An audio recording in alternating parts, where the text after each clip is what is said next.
Hi viewers, welcome to our channel. ప్రస్తుతం మనతో పాటు భరద్వాజ్ గారు సీనియర్ జర్నలిస్ట్ ఉన్నారు. వారితో ఒకసారి మాట్లాడదాం. సార్ నమస్కారం సార్. నమస్తే అండి. సార్, జగన్మోహన్ రెడ్డి గారు రేపు ప్రారంభమయ్యే అసెంబ్లీ సమావేశాలకు హాజరు కాబోతున్నట్టు అనౌన్స్ చేశారు సార్. అయితే మొన్నటి వరకు కూడా చూసాము, ఆయన అసలు నేను అసెంబ్లీకి వెళ్ళను, అక్కడ నాకు ప్రతిపక్ష హోదా ఇవ్వలేదు, నాకు మైక్ ఇవ్వరు, నాకు తగినంత సమయం ఇవ్వరని చెప్పేసి కామెంట్స్ విపరీతంగా చేశారు. అటువంటి ఆయన రేపు అసెంబ్లీకి వస్తానని చెప్పేసి అనౌన్స్ చేయగానే రకరకాల వర్షన్స్ బయటపడుతున్నాయి. రఘురామకృష్ణరాజు గారు కామెంట్స్ అయిన పైన ఈ విధంగా నిర్ణయం తీసుకునేలా చేసిందా అని కూడా మాట్లాడేస్తున్నారు.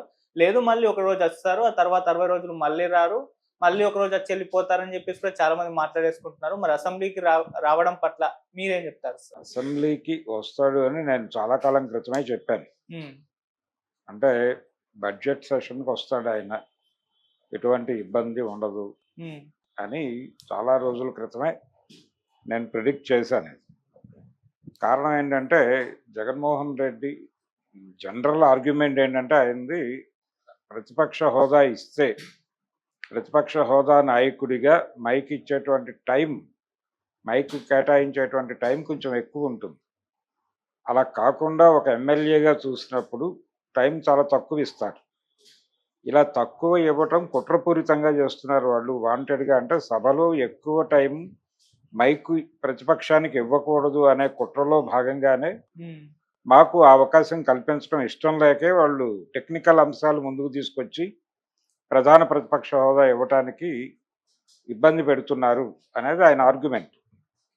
అయితే టెక్నికల్గా అలా ఇవ్వటం కుదరదు, ఇప్పటివరకు ఎక్కడా జరగలేదు అని చెప్తున్నారు. కానీ కొన్ని సందర్భాల్లో ఇలాంటి అంటే ఇంకెవరూ లేరు అక్కడ, నెక్స్ట్ ఆల్టర్నేటివ్ లేని సందర్భం కాబట్టి ఎవరో ఒకళ్ళకి ఇవ్వాలి. ఇంతకంటే బెటర్ నెంబర్ ఉన్నటువంటి పార్టీ జనసేన. జనసేన ఆల్రెడీ దానిలో ఉంది ప్రభుత్వంలో. కాబట్టి జనసేన కూటమి నుంచి బయటకు వస్తే తప్ప ప్రతిపక్ష హోదా ఇవ్వగలిగింది వైఎస్ఆర్సీపీకి మాత్రమే. అందుకని మా పార్టీకి ఇవ్వండి అని అడిగాడు ఆయన. అందులో తప్పేం లేదు, అదేమి నిరంకుశవాదనో మొండి పట్టుదలో కాదు. ఓకే. కానీ ఈ ఈ అభిప్రాయంతో అసెంబ్లీని బాయ్కాట్ చేయటం అనేది కూడా కరెక్ట్ కాదు. ఎందుకంటే వీళ్ళు ఎమ్మెల్యేలుగా కేవలం వాళ్ళ పార్టీకి మాత్రమే జవాబుదారీ కాదు, వాళ్ళు ఏ నియోజకవర్గాల నుంచి అయితే గెలిచారో ఆ నియోజకవర్గాల ప్రజలకు కూడా జవాబుదారీ. ఆ నియోజకవర్గాల ప్రజలు ఎందుకు ఎంచుకున్నారు, వీళ్ళని ఎందుకు ఎన్నుకున్నారు అంటే వాళ్ళ సమస్యలను అసెంబ్లీలో మాట్లాడతారని ఎన్నుకున్నారు. వీళ్ళు అసెంబ్లీకి వెళ్ళదలుచుకోకపోతే, అసెంబ్లీని బాయ్కాట్ చేయదలుచుకుంటే అసెంబ్లీకి రిజైన్ చేయాల్సి ఉంటుంది. రిజైన్ చేసేస్తే వాళ్ళు ఇంకెవరినైనా ఎన్నుకుంటారు. కాబట్టి ఇంకొకళ్ళని ఎన్నుకునే అవకాశం ప్రజలకి ఇచ్చే పరిస్థితి ఉందా అంటే ఉండదు. కాబట్టి అనివార్యంగా అసెంబ్లీకి వెళ్ళక తప్పని పరిస్థితి ఉంటుంది. అలాగే ఇన్ని రోజులు సభకి హాజరు కాకపోతే వీళ్ళు టెక్నికల్గా సస్పెండ్ అవుతారు. అప్పుడు కూడా బై ఎలక్షన్స్ వస్తాయి. ఆ ఉద్దేశంతోనే మొన్న పులివెందుల్లో ఉప ఎన్నికలు అని చెప్పి ఒక మాట మాట్లాడేశాడు. ట్రిబుల్ ఆర్ అనే టైటిల్తో పాపులర్ అయినటువంటి రఘురామకృష్ణరాజు ఆ మాట వాడటం వెనకాల ఉద్దేశం ఇదే. అందుకని ఆయన వాంటెడ్గానే జగన్ని కార్నర్ చేస్తున్నారు, టార్గెట్ చేస్తున్నారు. ఈ ప్రొసీజర్ అంతా జరుగుతూనే ఉంది. అయితే అధికార పార్టీని రాజకీయంగా ఎదుర్కోవాలంటే అసెంబ్లీ వేదికగా ఖచ్చితంగా ప్రతిపక్షం తన గొంతు వినిపించాల్సి ఉంటుంది. ఆ వినిపించటంలో భాగంగానే ఇప్పుడు వాళ్ళకి వాస్తవాలు నెమ్మదిగా అర్థమైనాయి. ఇది మొండి పట్టుదలగా ఉండదు. అంటే జగన్మోహన్ రెడ్డి రఘురామకృష్ణరాజు చెప్పాడనో లేకపోతే మరొకళ్ళు చెప్పారనో ఇప్పుడు సభకి వెళ్ళటం అనే ప్రోగ్రాం కాదు. ఆయన వాంటెడ్గానే వద్దనుకున్నాడు, వెళ్ళట్లేదు. ఇప్పుడు వెళ్ళాలి అనుకుంటున్నాడు, వెళుతున్నాడు. ఇది ఎవరి ఇన్ఫ్లుయెన్స్తోనూ జరిగిన పని కాదు. వారిని వారే మోటివేట్ చేసుకుని వెళుతున్నారు. అనివార్యత గుర్తించాడు ఆయన. అనివార్యత గుర్తించడానికి అనేక విషయాలు ఆయనకు అవగతం అయ్యేలాగా ఎవరో మాట్లాడి ఉంటారు. ఈ మాట్లాడిన వాళ్ళు ప్రజాక్షేత్రాల నుంచి అయి ఉండొచ్చు, వారి నియోజకవర్గాల నుంచి అయి ఉండొచ్చు, వారి పార్టీలో గెలిచినటువంటి ఎమ్మెల్యేలు అయి ఉండొచ్చు. మనం అసెంబ్లీకి వెళదామా వద్దనుకుంటే రాజీనామా చేయడం బెటర్ కదా, ఇలాంటి అభిప్రాయాలతో కొట్టుమిట్టాడి ఒక కంక్లూడింగ్ డైలాగ్ చెప్పాడు ఆయన. మేము అసెంబ్లీకి వస్తామని. అసెంబ్లీకి వస్తాడు, అసెంబ్లీలో ఖచ్చితంగా ప్రభుత్వాన్ని నిలదీయాల్సినటువంటి అవసరం ఉంది వాళ్ళకి. 2 చోట్ల కౌన్సిల్‌లోనూ, అక్కడ అసెంబ్లీలోనూ 2 చోట్ల కూడా ప్రభుత్వాన్ని కార్నర్ చేయాల్సినటువంటి అవసరం ఉంది. ప్రతిపక్షం లేకపోతే కనీసం అందులో ఉన్నటువంటి విషయాలేమిటి, వారి ప్రతిపాదనల్లో ఉన్నటువంటి డొల్లతనం ఏమిటి, డొల్లతనం దాకా వెళ్ళక్కర్లేదు. ఇబ్బంది కలిగించే అంశాలేమిటి అనేది బయట ప్రపంచానికి తెలిస్తే దాని మీద ఒక చర్చ జరిగి ప్రభుత్వ డొల్లతనం ఏమిటి అనేది ఖచ్చితంగా జనం నిగ్గు తేలుస్తారు. ప్రజాక్షేత్రంలో దాన్ని నిగ్గు తేల్చడానికి ప్రతిపక్షం నుంచి వచ్చేటువంటి విమర్శలే ఊతంగా మారతాయి. అందుకని ఆ పాత్ర నిర్వహించకపోతే మాత్రం జగన్ తప్పనిసరిగా చరిత్రలో ఒక తీవ్రమైన తప్పిదం చేసినటువంటి వ్యక్తిగా మిగిలిపోయేవాడు. ఓకే. ఇప్పుడు వెళ్తున్నాడు కాబట్టి ఆ ప్రమాదం నుంచి తప్పించుకోగలిగాడు. ఈ యుద్ధాన్ని ఇలాగే అసెంబ్లీ వేదికగాను, ప్రజాక్షేత్రాల వేదికగాను చేస్తూ ప్రజల నుంచి వచ్చినటువంటి నిరసన స్వరాలకి తను వాయస్గా మారుతూ, తను గొంతుగా మారుతూ ఇలా ప్రజలతో కలిసి ప్రయాణం చేయటం, ప్రజలకి ముందు నడవటం తప్పే, వెనక నడవటం తప్పే, ప్రజలతో పాటు నడవటం అనేటువంటి ఒక పద్ధతిని అలవర్చుకోగలిగితే అతను అనుకున్నటువంటి వచ్చే ఎన్నికల్లో గెలుపు సాకారం అయ్యే అవకాశం ఉంటుంది. వచ్చే ఎన్నికల్లో గెలవటం మొన్నటి ఎన్నికల కంటే క్రిటికల్గా మారే ప్రమాదం ఉంది. ఎందుకంటే భారతీయ జనతా పార్టీ డిజైనింగ్ కొంచెం విచిత్రమైన ధోరణిలో నడుస్తోంది ఆంధ్రప్రదేశ్కి సంబంధించి.